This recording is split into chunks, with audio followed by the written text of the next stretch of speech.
अच्छा एक चीज़ बहुत प्रचलन में है कि जैसे एक आरोप ये लगता है कि जो है हमसे इतने पैसे मांगे गए, शादी जैसे मान लीजिए टूट जाती है, हुँ, वर पक्ष द्वारा हुँ, तोड़ दी जाती है शादी। कभी कभी होता है कोई जेन्युइन रीजन भी होता है, मान लो उनको मान लीजिए पता चलता है कि लड़की का कैरेक्टर ठीक नहीं है, सगाई तो कर देते हैं, हुँ, लेकिन सगाई के और शादी के बीच में उनको मान लीजिए कुछ ऐसी चीज़ पता चल जाती है कि जिसमें लगता है कि अब शादी करना ठीक नहीं रहेगा। मिसाल के तौर पर लड़की कैरेक्टर का है या लड़की किसी और से किसी का अफेयर चल रहा है, तो उनको इस चीज़ से वो पूर्व सूचना मिलती है, तो वो चाहते हैं कि अब शादी ना हो। लेकिन उसके बावजूद भी लड़की पक्ष द्वारा जो है वो उनके ऊपर केस बुक कर दिया जाता है शादी तोड़ने पे। तो इस तरह की कंडीशंस में लड़का जो है कैसे अपने आप को सिक्योर करे, क्योंकि अगर वो शादी करता है तब भी ठीक नहीं है, क्योंकि वो लड़की मान लीजिए पहले से कहीं उसका मन है या नहीं मन है या अधूरा मन है, तो इसमें लड़के का कैसे बचाव हो सकता है? देखिए, सबसे पहले अगर आप इस ऐसे मामले की बात कर रहे हैं, जिन मामलों में शादी तय होने के बाद लड़के को पता चलता है कि लड़की का अफ़ेयर कहीं और है, तो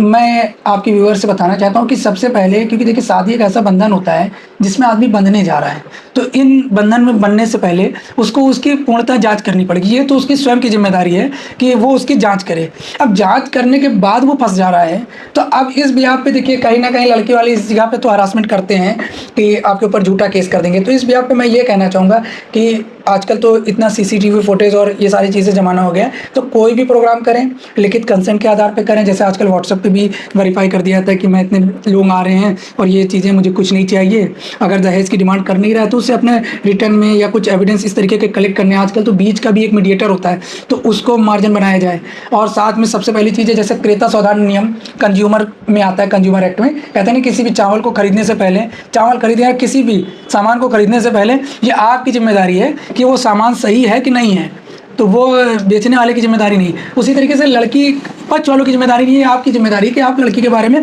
पहले से तहकीकात करें। अगर फिर भी खुदा न खास्ता आप फँस जाते हैं ऐसे मामलों में, फिर भी अगर आप फँस जाते हैं तो फिर आप इस पे यही कर सकते हैं कि सारे एविडेंस कलेक्ट करें। जैसे कोई भी प्रोग्राम होता है उसको सीसीटीवी फुटेज में रिकॉर्ड करें, जिससे लड़की झूठी घटनाएं ना दिखा सके। लड़की से अगर मिलें तो ऐसे प्लेस पे मिलें जहाँ पे सीसीटीवी कैमरे हों, रिकॉर्डिंग्स हों, क्योंकि लड़की से शादी से पहले किसी भी तरीके से रिलेशनशिप में आने की कोशिश ना करें। मैं अपने व्यूअर से यही कहना चाहूँगा, आपके व्यूअर से, कि जो भी हैं शादी से पहले आप कतई रिलेशनशिप में आने की ना सोचें, शादी के बाद ही रिलेशनशिप में आने की सोचें। और लड़की से जहाँ कहीं भी मुलाकात करें तो वो ऐसे प्लेस पे मुलाकात करें जो कि सीसीटीवी कैमरे से बंधा हुआ, जैसे घर पे मुलाकात करें।